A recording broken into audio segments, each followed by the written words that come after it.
the 2013 Army Reserve Best Warrior competition on Fort McCoy, Wisconsin. I'm Army Staff Sergeant Jay Townsend, joined tonight by Drill Sergeant, Sergeant First Class Jared Stangl. He's kind of our MAT expert this evening. We'll be looking to him for lots of guidance as the troops are rolling around and competing. This is an event for them, so they've already gone through a whole week's worth of events, land nav. They've been going all over the place, and this is their culminating event, the very last event. They are tired, they are wore out, but this is the last thing they're going to be judged on before somebody's crowned the Army Reserve Best Warrior for 2013. That's right. They're injured, tired, malnutrition, dehydrated.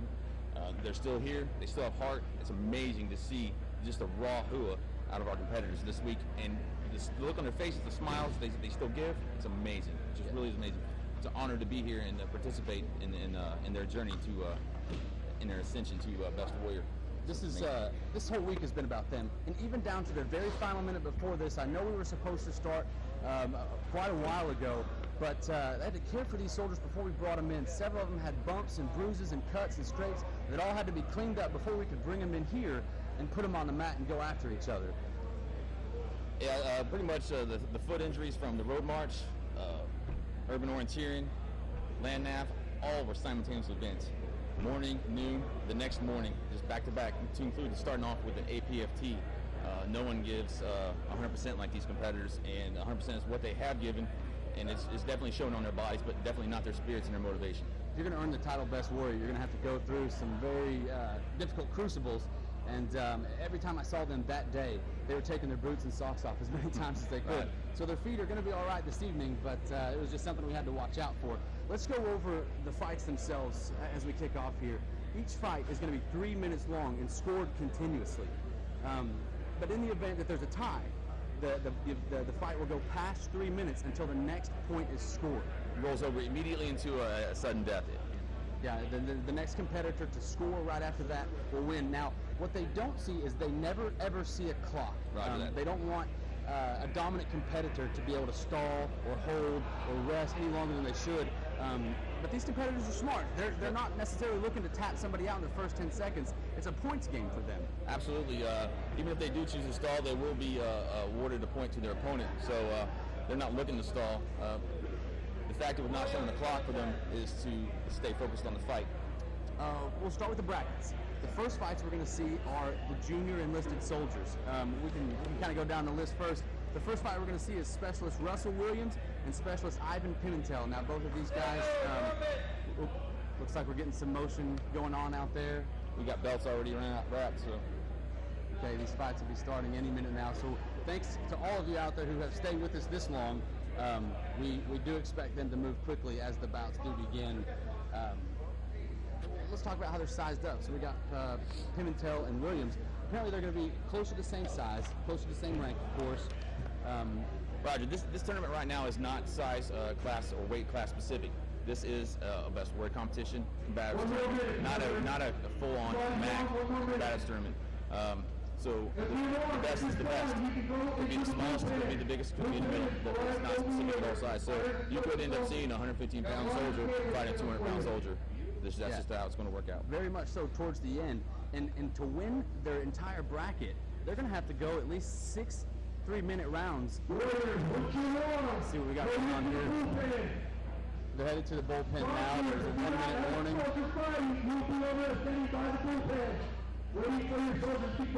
We're just waiting for the cue up here. They'll announce the soldiers before they fight.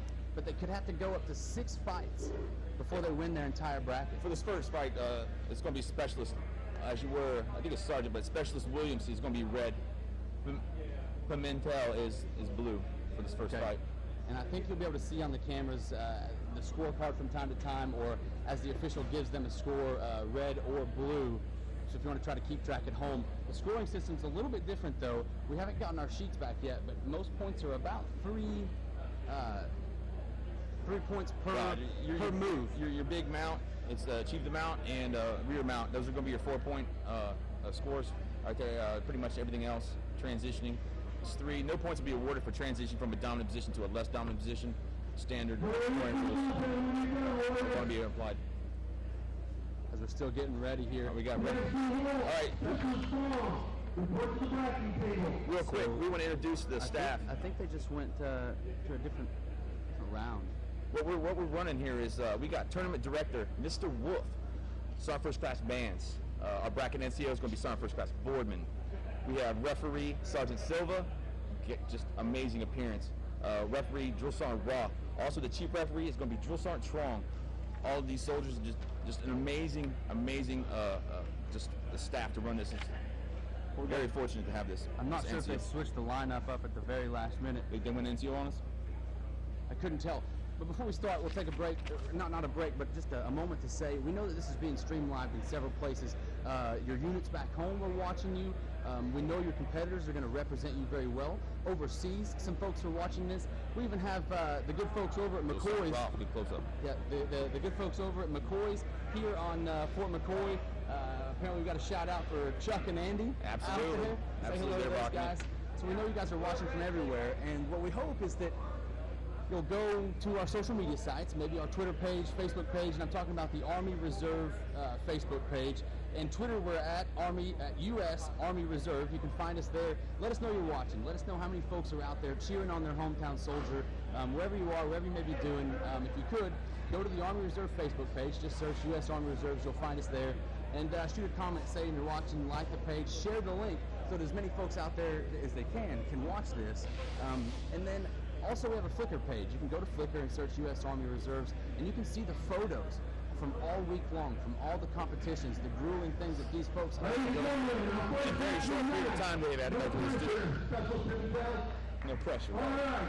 In red, we will have Specialist Williams. In blue, Specialist Tim Carroll.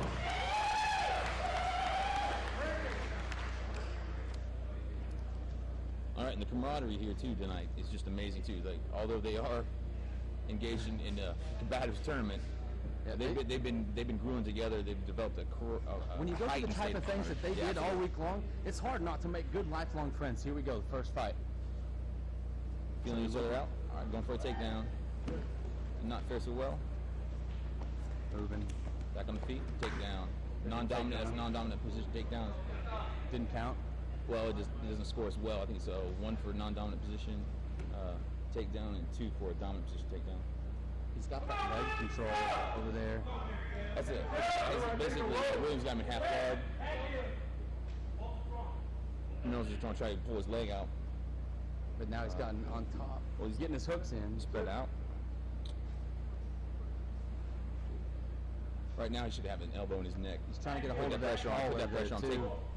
Give Williams something to think about other than that leg. That way, you can come in and get that leg freed up. He's using a technique there, kind of pull of the arm. He's getting off. He's trying to initiate a cross collar. Not necessarily the most advantageous position to initiate a cross collar choke, but yeah, but it looks like it's forcing Williams to do a few things he doesn't want to. Williams is going to have to be real strong because he's not in a very good position. Half guard. See, right now Williams is a great amount of strength. I think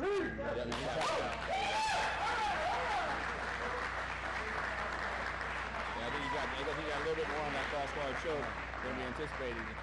So Pimentel takes that round and moves on in the bracket. We'll mark that down here. All right, we're moving right on to the next fight. Mat 2, that's our near fight. Right there. That's Sergeant Silva on Mat 1. Going right into Drill Sergeant Raw on Mat 2. Begin our second fight. Mat 2 here. They'll announce them. But before they do, we do want to say thanks to all the drill sergeants and NCOs that make this week happen. It's very impressive. Absolutely. First Sergeant Maxwell in the 416. Sergeant First Class Ray, representing the 108 and bringing all the drill sergeants from the 330th and 95th Division down. It's been an honor to work with them and an absolute pleasure. Looking at these two guys, this should be good. Singer has been just been going at it all week. He finished land nav in under an hour, and he finished urban orienteering in under an hour. He's just a warrior out there. And then I do think he has some left too for this tournament. Yeah, he promised he was going to bring it here. There goes the takedown. There we go. There's 2. Oh, we got 3. We got 3. And he's moving him around. All right, I'm gonna go to my screen. It's difficult to look for us. We're kind of blocked view. You can see who's trying to be strong and who's trying to be relaxed. And what these guys are trying to do, they're not necessarily trying to win in 10 seconds. They're trying to score Absolutely points. Composure, stay calm, and Right now, he's got a couple points of suck on him. But he's Name not. those three. Oh, There goes. tap that. One guy being there.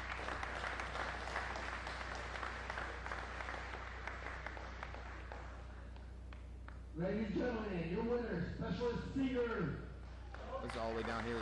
Yeah. It's all the way down here. Very Singer strong. moves on. Absolutely. Next up, it's going to be Logan Walls and Mitchell Fromm. Both of these guys' names came up all day long as well. One. In red, Specialist Wall. In blue, Specialist Wall. That's what I'm seeing already.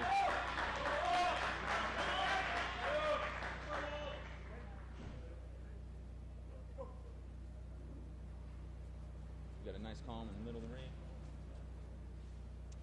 See how long they stay up. Going for the takedown. That was not dominant by any No, that means. was no. There was no point forward for that. Sweep the leg, Johnny. And he's Guy's down. not feeling it. Go right into the guard. All right. 2 points Blue there. Blue gets 2 for having him in the guard. What he needs to do, if he can trap an arm, he'll get a roll. You got have something there. Well, you got him in the He's down. the guillotine. The importance of this too, for those of you watching at home, tuning in, maybe you're not familiar with this Combatives program. This program is to train these leaders and soldiers in close quarters combatives. This isn't just something that we get rallied up and fired up about. This is actual skills that these folks are going to use. Or They these transfer soldiers right will into use a and combat transfer. environment. Yeah, Yep. absolutely. But yes, we do put these in a tournament style just like this to motivate soldiers to train hard when it comes to combatives. Absolutely. There's nothing wrong with celebrating proficiency and the soldiers want to excel in individual PT programs, combatives programs, all. Does Walls have a leg?